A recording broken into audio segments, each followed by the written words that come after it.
एक नीलांडू है जिसका नाम गोल्डन दास है। गोल्डन दास उर्फ नीलांडू ने सोशल मीडिया पर बयान दिया है, नीलांडू ने पिलांडू को मारा।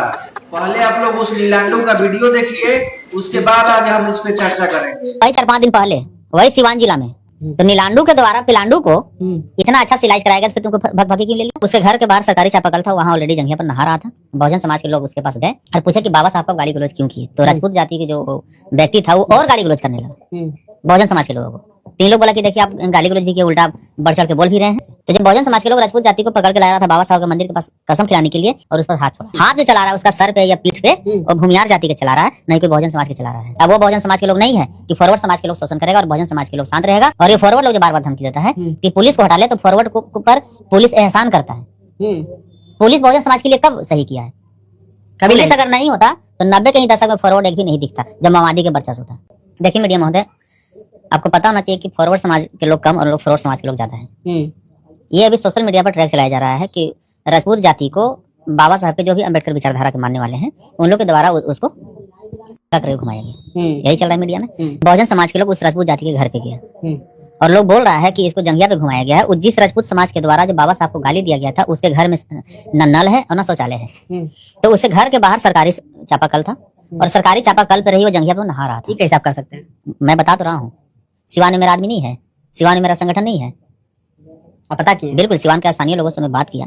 तो बोले कि जो राजपूत जाति के द्वारा गाली गलौज किया गया था उसके घर में चापाकल या नल या शौचालय कुछ नहीं है। आप वीडियो में उसका घर भी देख सकते हो, उसका छत भी होगा तो फूटा हुआ है। तो उसके घर के बाहर सरकारी चापाकल था, वहाँ ऑलरेडी जंघिया पर नहा रहा था। बहुजन समाज के लोग उसके पास गए और पूछे कि बाबा साहब का गाली गलौज क्यों किए? तो राजपूत जाति के जो व्यक्ति था वो और गाली गलौज करने लगा बहुजन समाज के लोगों को। 3 लोग बोला कि देखिए आप गाली गलौज भी किए, उल्टा बढ़ चढ़ के बोल भी रहे हैं। तो फिर बोले कि ये काम कीजिए, अगर आपको लगता है कि आप गलत नहीं किए तो बाबा साहब के बगल में मंदिर है, चल के बाबा साहब के सामने कसम खाइए कि आप गाली नहीं दी है। तो बोला कि चलो। तो इन लोग उसको ला रहा था बाबा साहब के मंदिर के पास माफी मंगवाने के लिए। फिर एक बात और पता क्या चला कि वो राजपूत जाति को कुछ भूमियार जाति से उसको दुश्मनी था पहले से। अच्छा। तो जब बहुजन समाज के लोग राजपूत जाति को पकड़ के ला रहा था बाबा साहब के मंदिर के पास कसम खिलाने के लिए, तो भूमियार जो दुश्मन था उसको नजर पड़ गया, तो उस दुश्मनी निकालने के लिए बहुजन समाज के भीड़ में घुसकर और उस पर हाथ छोड़ा है। मतलब बहुजन समाज के लोगों को चढ़ाने का काम किया। हाँ, चढ़ाने का काम किया है। और बहुजन समाज के भीड़ में घुस के हाथ जो चला रहा है उसका सर पे या पीठ पे और भूमियार जाति के चला रहा है, नहीं कोई बहुजन समाज के चला रहा है। अगर उस वीडियो को जांच पड़ताल किया जाता है तो क्या भूमिहार समाज के जो लोग हैं वो पकड़े जाएंगे? हाँ बिल्कुल। आपको पता होना चाहिए कि बहुजन समाज के लोग बाबा साहब के मानने वाले हैं और संविधान को और कानून के मानने वाले हैं। कि अगर ये मारपीट भी हुआ है या अभी दंगा फसाद का जो माहौल जो बना हुआ है सिवान जिला में, इसका मुख्य कारण सिवान पुलिस है। अब पुलिस के ऊपर आरोप इसलिए मैं बता रहा हूँ कि 6 दिन से वीडियो वायरल था गाली गलौज का। तो सिवान पुलिस इस वीडियो को संज्ञान में लेकर और FIR दर्ज करके उस व्यक्ति को अगर जेल भेज देता तो बाहर नहीं रहता तो मारपीट नहीं होता, और मारपीट नहीं होता तो जातीय दंगा फसाद की स्थिति पैदा भी नहीं होता।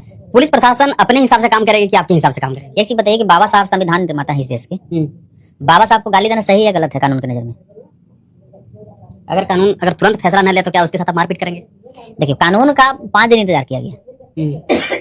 अगर कोई मंत्री को या MP को या मुख्यमंत्री को सही टिप्पणी भी कोई कर देता है तो 24 घंटे के अंदर गिरफ्तार हो जाता है। तो संविधान निर्माता को गाली देने वाला 6 दिन में गिरफ्तार क्यों नहीं हुआ? उस पर FIR दर्ज तक क्यों नहीं हुआ? और ऐसे भी सिवान पुलिस का रवैया क्या है ये किसी से छुपा नहीं। वही सिवान पुलिस छात्रों पर AK-47 चलवाया, वही सिवान पुलिस बाबा साहब को गाली देने लगा, खुलेआम छूट दिया। अगर छूट नहीं देता तो आज ये दिन पैदा नहीं होता। और फॉरवर्ड समाज को देखिए कितना बेशर्म समाज ये है। बहुजन समाज के लोग नौकरी, न्याय, हक, अधिकार के लिए आंदोलन करता है, लेकिन फॉरवर्ड समाज के लोग गुंडागर्दी करने के लिए आंदोलन करता है। भरत तिवारी के सही एनकाउंटर हुआ कट्टाबाज को पूरे फॉरवर्ड समाज करने लगा। सम्राट चौधरी नौकरी दे दी उनके परिवार को, मुआवजा देने की बात कर रहे हैं और आप कह रहे हैं कि भाई गलत एनकाउंटर हुआ। आपको पता होना चाहिए कि सम्राट चौधरी जी एक मुखौटा है और भाजपा सरकार नहीं चला रहा है, उसको RSS चला रहा है। अगर भाजपा सरकार चलाता तो शिक्षा मंत्री भाजपा के इस्तीफा दिया था, तो फिर RSS के फिर शिक्षा मंत्री कैसे बन गया?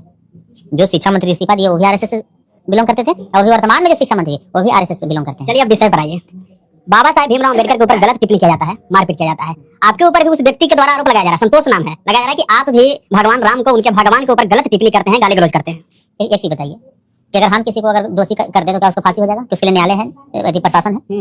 अगर हम किसी भगवान को गाली दिए या किसी भगवान पे टिप्पणी की है तो उसके लिए कानून है, वहां मेरा वीडियो जाके देवे, अगर मेरा गलती है तो FIR करें, जेल भेजे। सिर्फ खाली हवा में कि वहाँ बम मार दिया जाके जांच हुआ तो वहाँ कट्टा भी बरामद नहीं हुआ, अब जेल जाने के लिए तैयार है? बिल्कुल।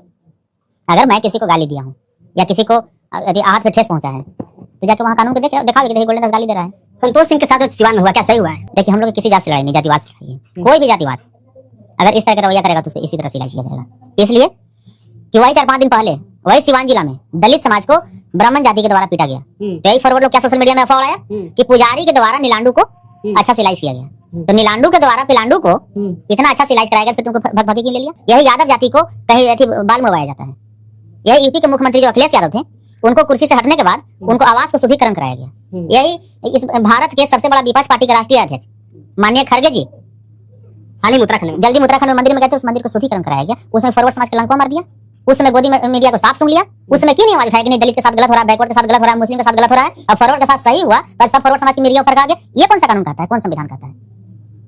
नवादा में भी एक महिला मजदूरी मांगने गई थी, उसके साथ दुष्कर्म किया गया है। नवादा में ही नहीं, मजदूरी मांगने के लिए रोहतास में भी दिनारा में चंदेश्वर चौधरी जी को मारा गया, फिर भी फॉरवर्ड उसके साथ सब खड़ा है। ये बाबा साहब को घटिया घटिया गाली दिया, फिर भी फॉरवर्ड समाज के लोग खड़ा है। यही अगर गलती से ही बहुजन समाज के लोग भगवान को इतना गंदा गाली देता, अब तो आज पूरे देश में आरएसएस और बजरंग दल करनी से ना दंगा फसाद करता, कितना जगह आगजनी कर देता। लेकिन इसलिए मैं सिवान पुलिस को कहना चाहता हूँ कि ऐसे जातिवादी को अगर समय से एफआईआर दर्ज करके अगर जेल नहीं भेजिएगा तो बहुजन समाज के लोग अपने से डिसीजन लेने में सक्षम है। अब वो बहुजन समाज के लोग नहीं है कि फॉरवर्ड समाज के लोग शोषण करेगा और बहुजन समाज के लोग शांत रहेगा। इतना ही नहीं, सिवान पुलिस को मेरा एक चेतावनी भी है कि राजपूत जाति के द्वारा बहुजन समाज के लड़कन पर जो झूठा केस किया गया है, उस केस को सही जांच करके और सबको बरी करे, और जो राजपूत जाति के जो गाली दिया है बाबा साहब को, उसको जल्द से जल्द गिरफ्तार करके जेल भेजे। नहीं तो मैं बहुत जल्द सिवान पहुंच रहा हूँ और सिवान पुलिस को असली औकात दिखाने का। अरे नीलांडू, पहले तुम ये बताओ कि तुम तो हमारे भगवान और देवी देवताओं को गाली देता था, तुम तो हरदम हमारे भगवान को सोशल मीडिया पे गाली देता था। तुम्हारे लिए पुलिस प्रशासन एफआईआर नहीं है और दूसरा गाली दे तो उसके लिए प्रशासन और कानून है। अरे नीलांडू, इसके ऊपर कार्रवाई नहीं होनी चाहिए। खैर, इस पे हम ज्यादा प्रतिक्रिया नहीं देंगे। कुछ ही दिन बाद आप लोग को खबर सुनने में आएगा कि गोल्डन दास उर्फ नीलांडू को किसी पिलांडू ने पूरा बीच रोड पे दे टपाटप कर दिया। उसके बाद इसको समझ में आएगा। अभी तो बिल में छुप के नीलांडू पिलांडू कर रहा है ना, तुम्हारा भी अभी टपाटप होने वाला है, काहे घबरा रहा है? और जो तुम्हारे साथ टपाटप होगा वो तुम जिंदगी भर याद रखोगे। आप लोग बस इंतजार कीजिए और ये वीडियो को ज्यादा से ज्यादा शेयर कीजिए, और कुछ दिन के अंदर ये नीलांडू को किसी पिलांडू ने बीच रोड पे दे टपाटप पक्का करेगा। ये मेरा गारंटी है।